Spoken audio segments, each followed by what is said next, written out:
avec le physique, avec l'apparence physique. Oui, l'apparence physique va aussi être influençable Un peu sur quand même. notre féminin et notre masculin.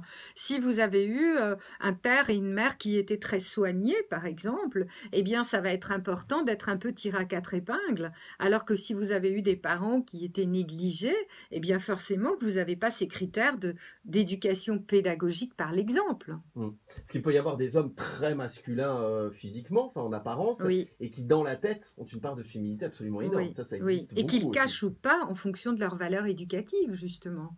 Hein, moi, je trouve que le travail thérapeutique, c'est aussi d'accepter et d'intégrer ce féminin intérieur pour pouvoir être épanoui, parce que on va voir que, en fait, dans notre équilibre psychologique, c'est vraiment le mariage des deux.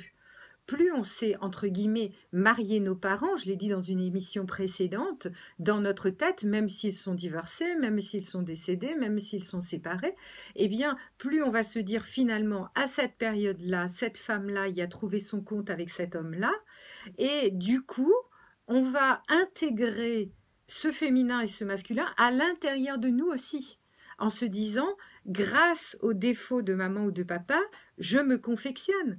L'avantage d'être enquiquinant, par exemple, eh bien, c'est qu'on va vouloir être perfectionniste et qu'on ne sera pas forcément, comment dire, satisfait de soi. Et du coup, on va chercher le meilleur. Dans un instant, on va passer une grande partie, un